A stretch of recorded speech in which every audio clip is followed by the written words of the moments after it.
Nosotros no somos comunistas. Nosotros no hemos venido a expropiar a nadie. Nosotros no hemos venido a ahuyentar las inversiones. Por el contrario, a llamarlos a los grandes inversionistas. Traigo el saludo de los hermanos peruanos,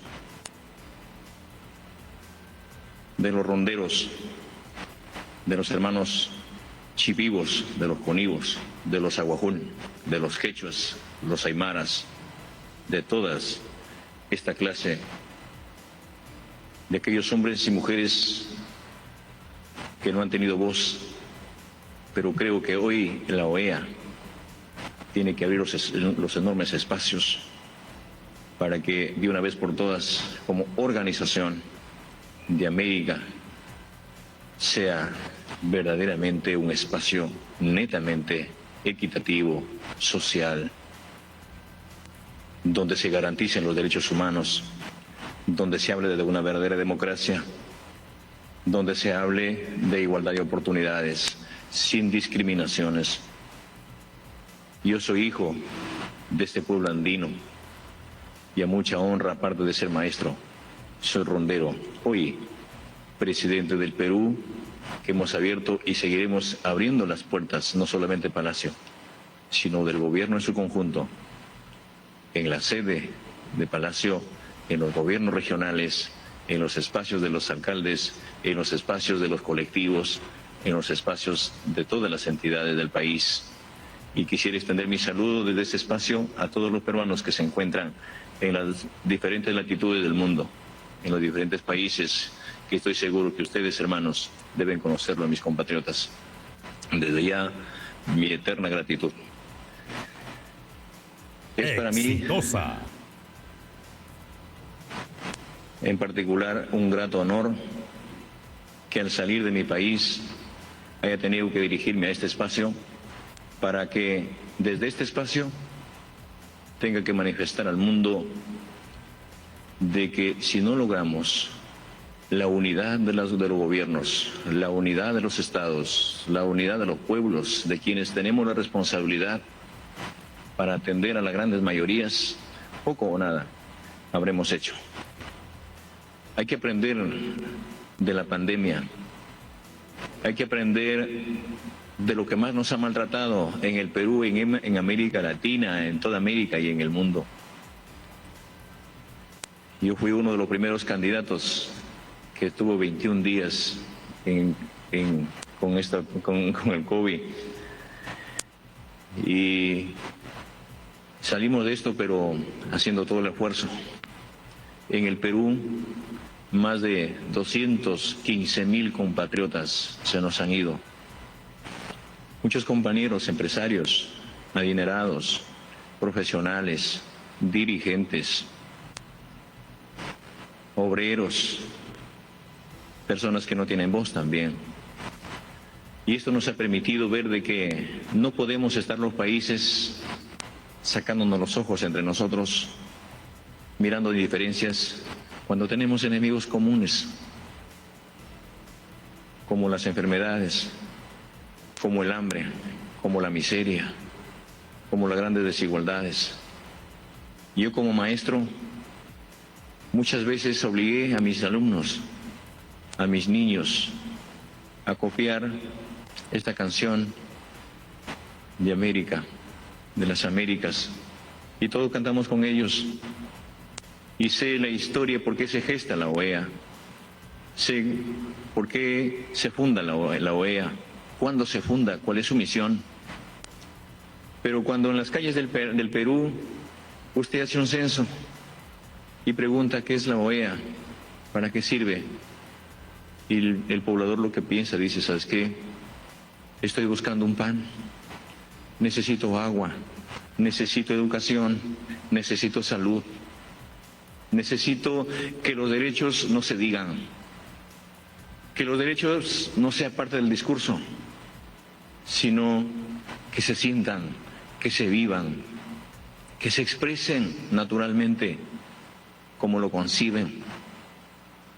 Hoy, asumiendo el mandato en el Perú, nos hemos comprado ese pleito para acabar con las desigualdades, para acabar con este gran flagelo que es el flagelo de la corrupción. Hay corruptos como en todo país, pero en el Perú tenemos corruptos de todo calibre.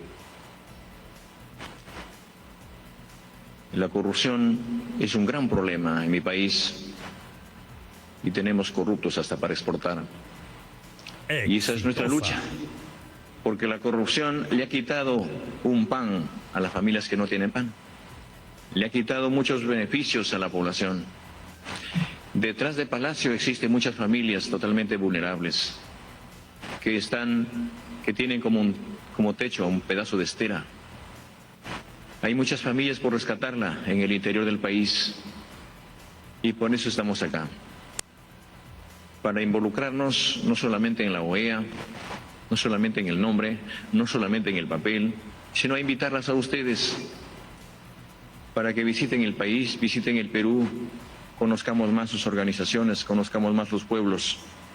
Y en ese marco yo quisiera agradecer a la OEA por haber no solamente reconocido el triunfo de un hijo del pueblo como gobierno, sino también por haber sido firme y por no haber permitido de que alguien se lo ponga en la agenda, porque de eso creo que estemos convencidos, que los países participen, los pueblos participen. La democracia entiendo de que es la participación abierta, genuina, voluntaria de los pueblos, de sus organizaciones. La democracia no puede tener ningún espíritu de discriminación. Yo soy maestro, vengo de la escuela donde en esa escuela está rajada de punta a punta. Mis padres de familia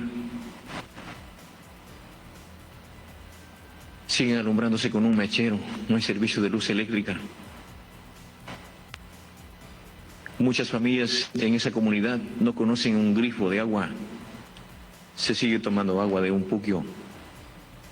Mis padres de familia siguen labrando la tierra y esperan de que llueva siempre para que la cosecha no sea distinta, pero cuando ellos producen, alumbran en una alforja sus productos y no hay la posibilidad de llevarla a un mercado.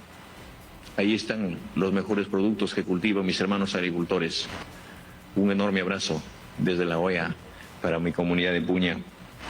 Hoy entiendo de que si los pueblos no estamos unidos, vendrán otras pandemias y acabarán con todo.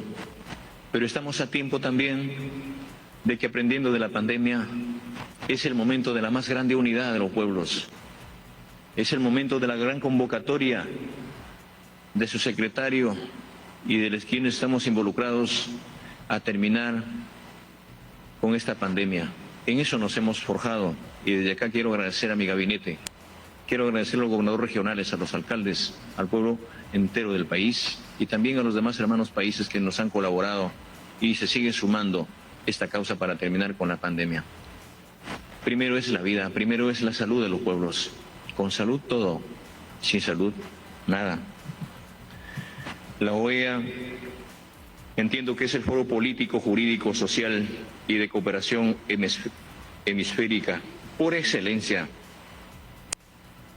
Y eso se plasma a través del diálogo, del entendimiento, donde encubren todas las lenguas, todos los idiomas, todos los pueblos, todas las etnias. Y en ese marco es necesario que se llame a la más grande y amplia concertación y a la buena vecindad, y que acá prime los verdaderos Estados miembros con miras a una acción colectiva y efectiva para enfrentar los grandes desafíos comunes que tenemos. Celebremos en esta sesión no solamente la unidad, sino el compromiso para que la OEA haga sus reuniones descentralizadas. Salgamos de las cuatro paredes, visitemos a los pueblos, unámonos siempre, que de eso no cabe duda y estoy seguro que se tiene que agendarla.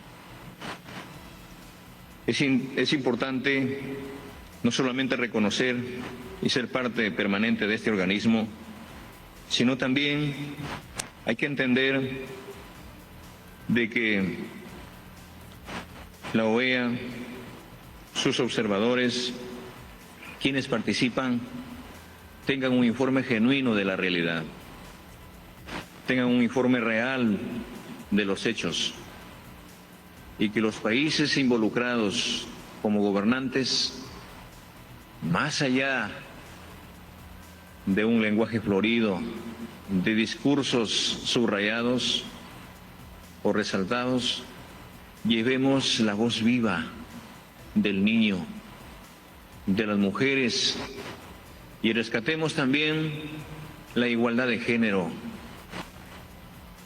de aquellas mujeres que no tienen voz,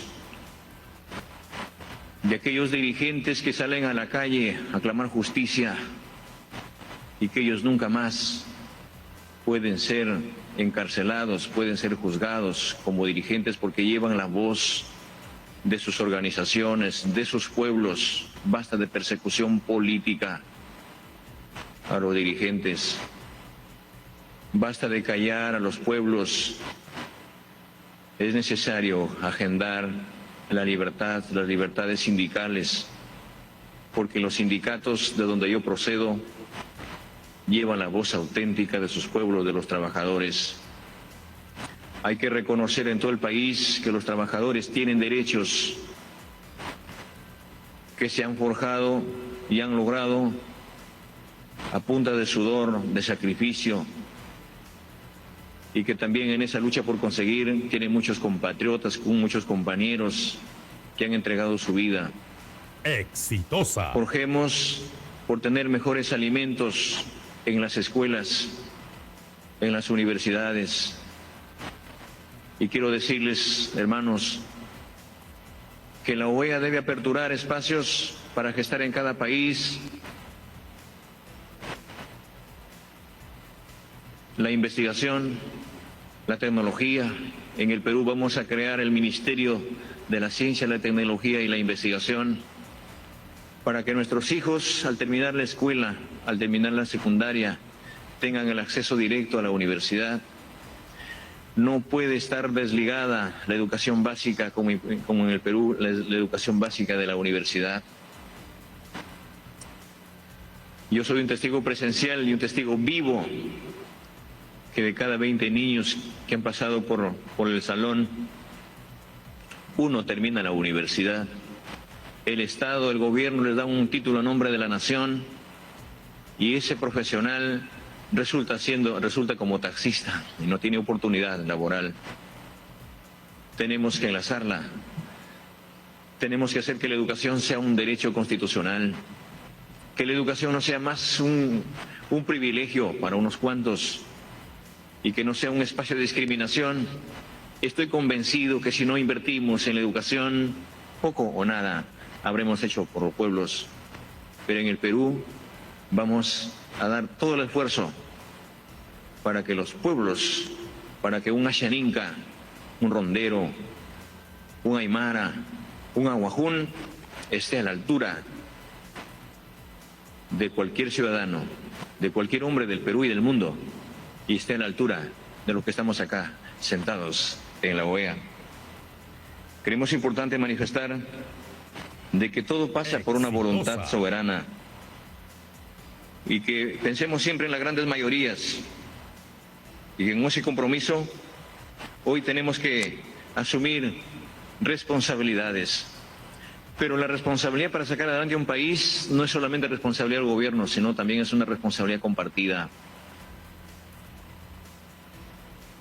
Y en ese compartir no es un compartir de un café, no es un compartir de un bocado, es un compartir de sacrificio, de lealtades.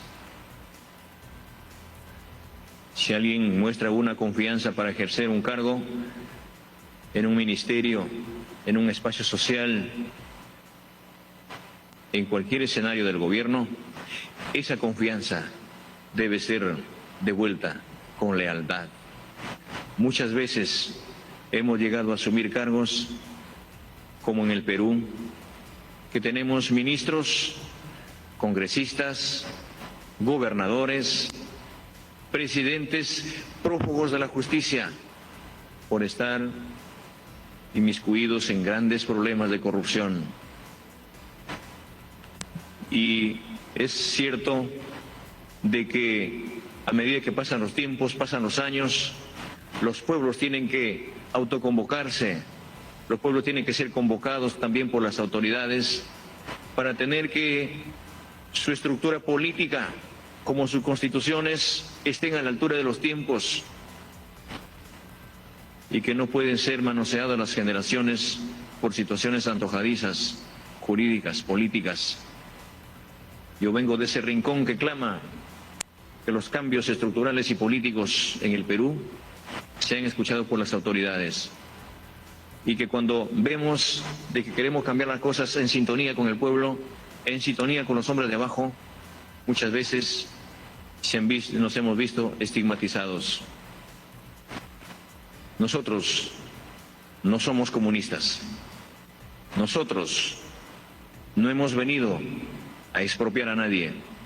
Nosotros no hemos venido a ahuyentar las inversiones. Por el contrario, a llamarlos a los grandes inversionistas, a los empresarios, para que vayan al Perú, para que lleguen al Perú. El Perú es eminentemente minero, tiene bastante riqueza, pero esa riqueza debe sentirlo el hombre más común.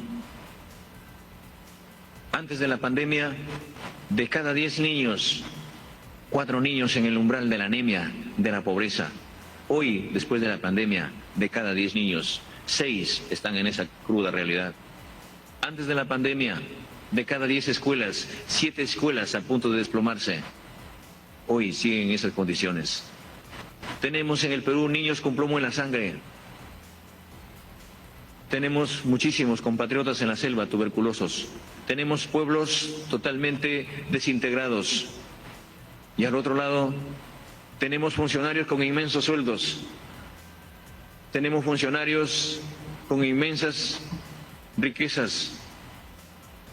No juzgamos porque estamos seguros que los que han llegado a tener grandes bonanzas lo han hecho con el sudor de su frente. Pero primero, asumiendo responsabilidades, pensemos en el pueblo. Y por eso tenemos que decir que para nosotros el problema de la pandemia, el problema de la salud en el Perú, y creo que es en el mundo, no es solamente un problema sanitario. Al menos en mi pueblo, en mi país, es un problema histórico. Hoy en día entiendo que esta pandemia ha desnudado muchas realidades. ¿Acaso antes de la pandemia no habían hospitales colapsados? ¿Acaso antes de la pandemia no habían enfermos formando cola para tener una pastilla, para tener acceso a este derecho constitucional? Y por eso en nuestro gobierno lo que vamos a luchar es que la salud no sea un servicio, sino se convierta en un derecho constitucional de los pueblos. Que la educación se convierta en derechos constitucionales, que la alimentación igual, y que las calles de los pueblos estén abiertos, que no estén cerrados, que no estén enrejados, porque estoy seguro que igual que en el Perú también hay otros problemas como la inseguridad, la delincuencia, el narcotráfico, y a la cual estamos acá para que pedirles a ustedes y pedirle al señor secretario que se agenden estos grandes problemas que tienen los países. Y como estamos acá en Estados Unidos, yo invito para que nos sentemos también y los llamo a todos ustedes para que volvamos a sentarnos en cualquier pueblito del Perú y veamos de cerca la realidad de los pueblos. ¡Viva la OEA! ¡Viva América! Muchas gracias.